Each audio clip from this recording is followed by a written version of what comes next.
Once again, good morning. So here we are formally going to start this chapter resources. What yesterday we have done that we worked on the flow chart of the classification of resources. So yesterday also I had explained you people what resources are. Right, before we proceed, there's one paragraph, I'll just read it out for you people. Mona and Raju, they were helping Amma to clean their house. Look at all these things, cloths, utensils, food grains, forms, this bottle of honey, books. Each of these has a use, said Mona. That is why they are important, said Amma. These are resources.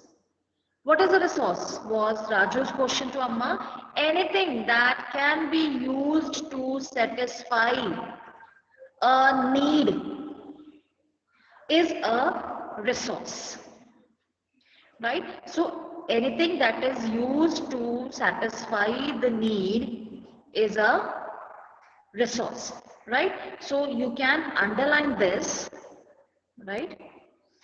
This can be underlined.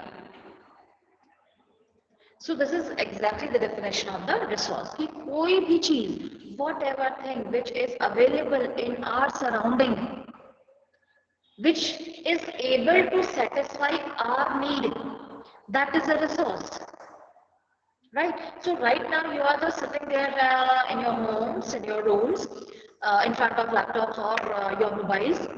So you are using the mobiles or the laptops right now, so that's a resource for you. You are having the textbook with you, you are having your pencils with you, you are having pens with you, any stationery is there, the clothes you are wearing, you must have taken the breakfast just a few hours or few minutes ago. So that is also the resource. If your fan is on, अगर आपका ceiling fan on है, वो भी आपका resource है. जो भी चीज आपके सराउंडिंग में है and that is able to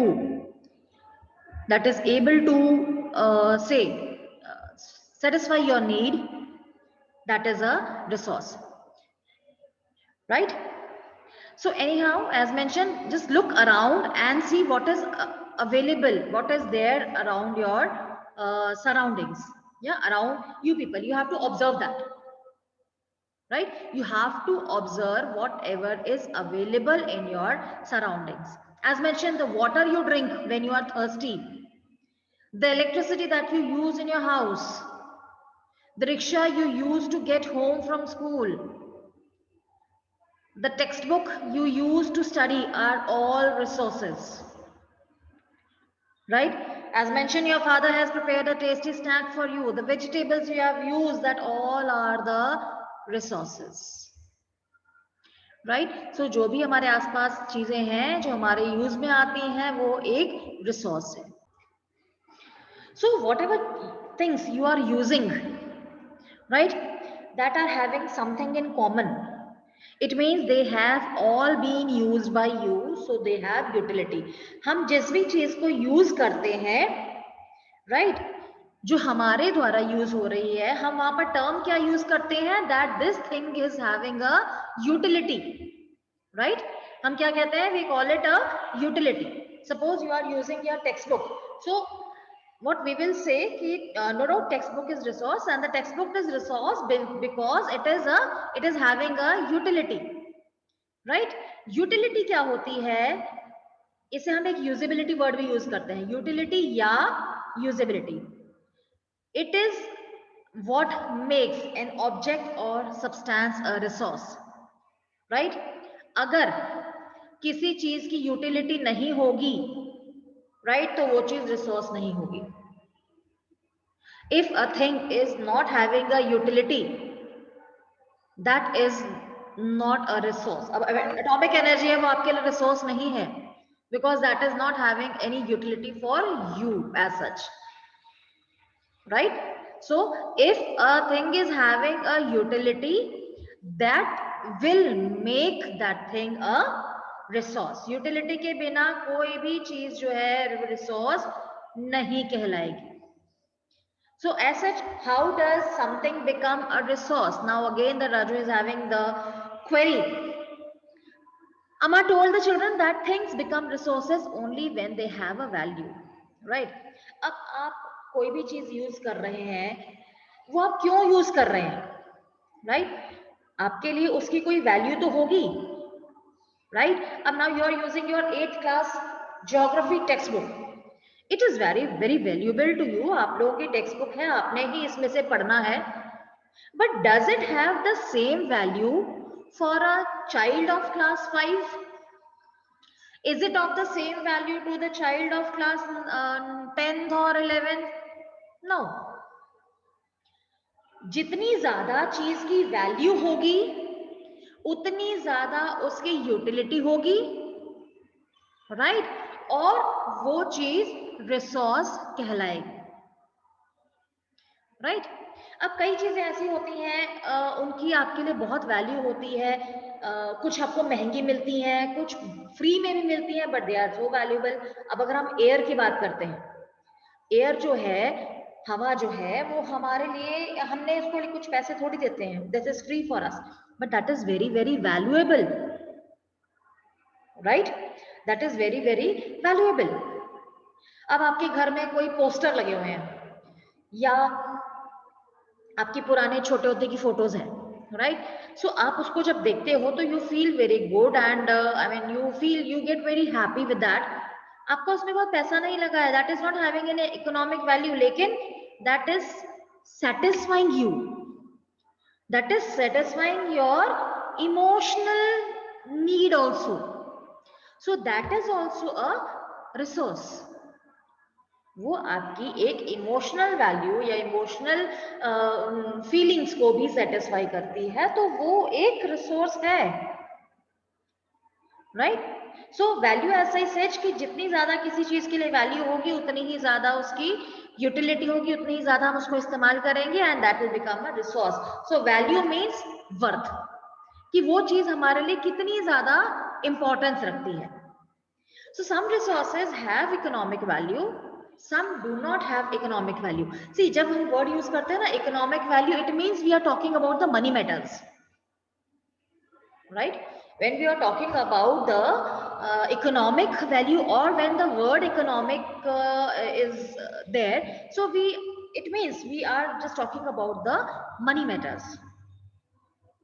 So for example, which has been given that the metals may have an economic value.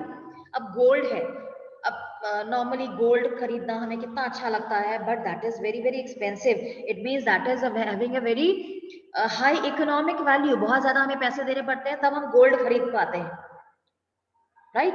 सो वो हमारे लिए हमारी एक नीड जरूर पूरी करता है, but it is having an economic value. But as such a beautiful landscape does not have a economic value. कोई आपको सीनरी दिख गई, आप कहीं घूमने जाते हैं, आपको कोई जहाँ चीज, कोई नेचर आपको इतना अच्छा लग जाता है, कहीं आपको क्लाउड्स अच्छे लग जाते हैं and so that is free of cost, वहां पे you are not spending any money, but that is still giving you a satisfaction, so that is a resource. So घूम फिर के हम कहाँ पर आते हैं कि जो भी चीज हमारे हमारे हमें एक सेटिस्फैक्शन दे रही है, हमारे यूज में आ रही है, that is a resource. Some resources can become economically valuable with time. कुछ रिसोर्स ऐसे हो सकते हैं जो अभी आज हमें लग रहे हैं कि इसकी इकोनॉमिक वैल्यू नहीं है, राइट? अब अगर हम सीधे, मैं आपको एयर की बात बता रही हूँ, ठीक है? एयर मैंने जैसे बताया कि it's a free of cost, so it does not have any economic value, but it is very essential for a life, right? अब कोई अगर पर्सन हॉस्पिटल में एडमिट होता है, राइट, उसको ऑक्सीजन सप्लाई की जाती है, that person is paying for that oxygen, right?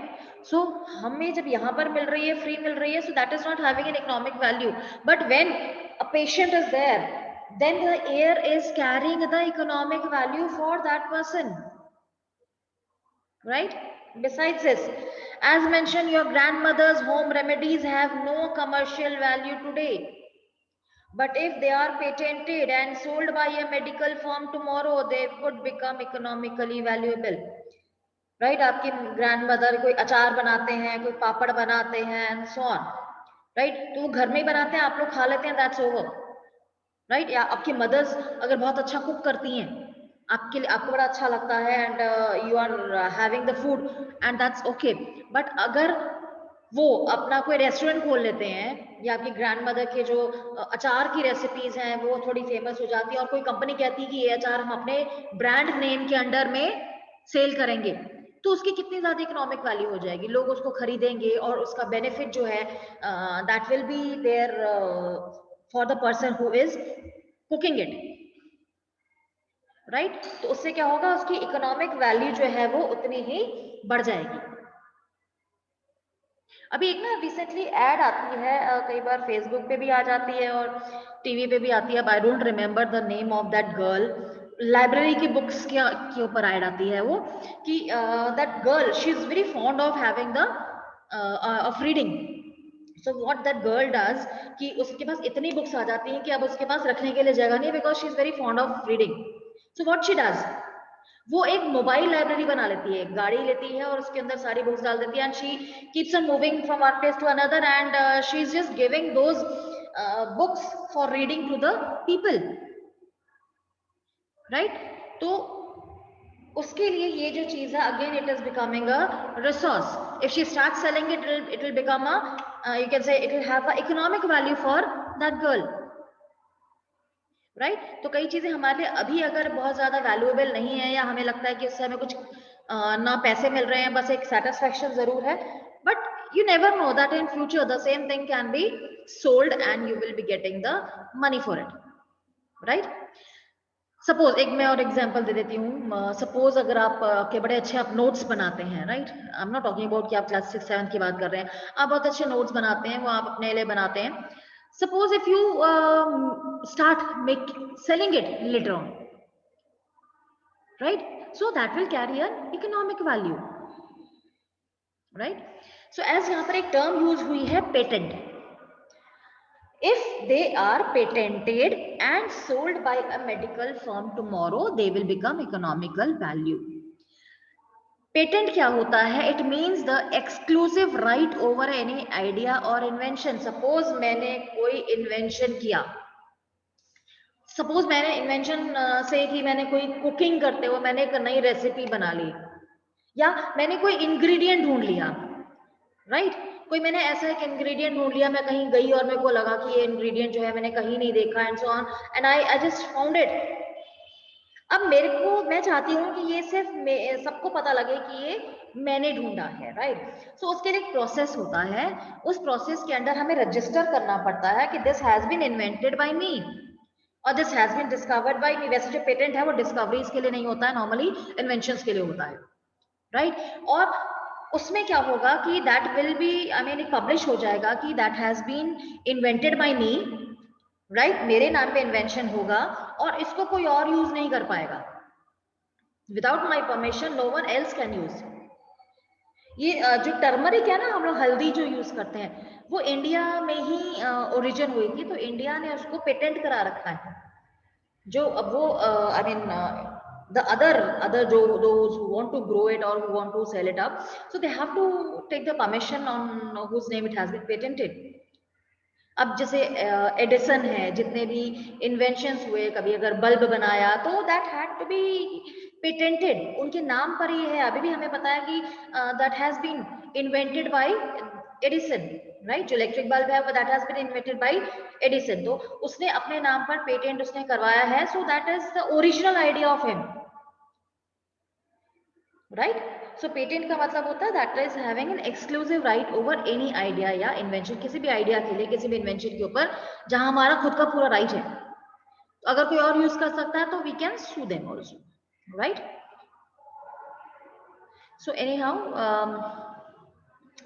कौन सी चीजें होती हैं, which are the major things which change a substance into resources?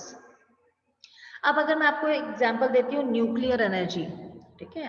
आजकल हमारे कितने एटॉमिक सेंटर्स हैं, न्यूक्लियर सेंटर्स हैं, और आजकल कितनी कंट्रीज जो हैं they are they have made this atomic bombs and so on, right? आप लोगों ने पिछली क्लास में शायद पढ़ा होगा about how the America had dropped the atomic bombs on Japan, right? So ये एटॉमिक बॉम्ब्स हैं या एटॉमिक एनर्जी है, न्यूक्लियर एनर्जी है, has anyone thought of this atomic energy और न्यूक्लियर एनर्जी 500 इयर्स बैक? क्या आज से 500 साल पहले किसी ने सोचा होगा ऐसी कोई एनर्जी भी होती है? तो उस टाइम भी ये अर्थ के ऊपर अवेलेबल थी, अर्थ के ऊपर आज भी अवेलेबल है, 1000 साल इयर्स पहले भी थी. But when it was available on the earth 1000 years back, we cannot call it a resource कि उस समय ये यूज ही नहीं होती थी. बट टाइम बदला, हमारे पास टेक्नोलॉजी इतनी बढ़िया आ गई कि हमने उस एटॉमिक एनर्जी, उस न्यूक्लियर एनर्जी जो प्रेजेंट थी हमारी अर्थ के अंदर, हमने उसको यूज किया. और यूज करने के बाद I mean we are in a position to, I mean you can say, utilize it in a different ways. सो जो न्यूक्लियर पावर, न्यूक्लियर एनर्जी आज से 500 साल पहले लोगों को पता ही नहीं था, राइट? लेकिन आज वो एक इतनी इंपॉर्टेंट रिसोर्स है. Why it has happened? It has happened because of time and technology. Please underline करिए आप. Time and technology are two important factors that can change substance into resources, right? Diesel, petrol, petroleum, ये सारा earth के ऊपर बहुत time से है. It is there on the earth itself, right? लेकिन जब ये इंजन्स इन्वेंट नहीं हुए थे, right, when the engines were not invented, तो लोग कैसे जाते थे? I mean they used to, you can say, the carts पे जाते थे या बोट्स वगैरह पे जाते थे, बोट्स खुद सेल करते थे एंड सो ऑन, राइट? लेकिन धीरे धीरे टाइम चेंज हुआ और टेक्नोलॉजी डेवलप होने लगी.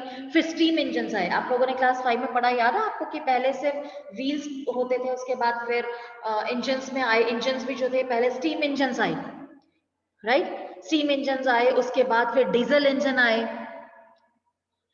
राइट? डीजल इंजन आए, उसके बाद इलेक्ट्रिक आए, राइट? सो जैसे जैसे टेक्नोलॉजी जो थी वो इम्प्रूव होती गई, वैसे वैसे जो चीजें हमारे अर्थ के ऊपर ऑलरेडी थी लेकिन जिसके बारे में हमें पता नहीं था, या शायद टेक्नोलॉजी इतनी नहीं थी जो कि उसको यूज कर पाते, राइट? सो अब टेक्नोलॉजी है तो वही चीजें जो है रिसोर्स बन गई. एक और एग्जांपल मैं आपको देती हूँ आज. Ocean water. We also know कि we are having the oceans, जिसमें पानी बहुत सारा है और सारा मरीन जो लाइफ है वो एग्जिस्ट करती है. That water is salty. लेकिन इतना पानी अर्थ के ऊपर होने के बाद भी we are having the shortage of water. Every time, every day we are hearing कि save water and so on. So अभी हमारे पास टेक्नोलॉजी ही नहीं है कि हम ओशन वाटर को ड्रिंकिंग वाटर या यूजेबल फॉर्म में कन्वर्ट कर सकें. तो अभी फिलहाल वो जो ओशन वाटर है वो हमारे लिए रिसोर्स नहीं है. It is present on the earth, but it is not resource because we cannot drink it, we cannot wash the clothes, we cannot live on that water. But quite possible, आज से 50 साल बाद, 100 साल बाद कभी भी ऐसी टेक्नोलॉजी डेवलप हो जाए जिससे कि जो ocean water that can be converted in the usable form, तो उस टाइम पे वो रिसोर्स बन जाएगा, right? And this time and technology depends on the needs of the people, कि लोगों की जरूरत कितनी है. अब इस टाइम जो हमारी नीड है सबसे ज्यादा कि more and more water resources are to be developed. So कई साइंटिस्ट ऐसे हैं जो इस पे वर्क कर रहे हैं कि ओशन वाटर को कन्वर्ट किया जाए सो दैट कि it can be used for drinking and other purposes. इस पे काम चल रहा है. क्यों? क्योंकि इस समय बहुत ज्यादा जरूरत है to have the more resources, to have the more, you can say, alternate of this water, right? तो जितनी जब हमें जरूरत होती है तभी हमारी जो टेक्नोलॉजी है वो हम उसको डेवलप कर पाते हैं, राइट? अब जैसे अब आजकल जो वायरस चल रहा है इसके लिए भी इससे पहले तो किसी ने सोचा भी नहीं था कि ऐसी कोई वैक्सीन की जरूरत भी पड़ेगी, राइट? लेकिन अब ऐसी प्रॉब्लम आई है, अब वो जो वैक्सीन बनी है वो कितनी ज्यादा वैल्यूएबल है, that has become a resource. वही सेम जो कंटेंट थे जो मेडिसिन के, वो आज से पहले तो they were present but they were not the resource, they were not being used, right? So now they are used, so they are the resource, right? So the basic thing is that time and technology are more important factors that can change substance into the resources. Rest we will cover in the next class.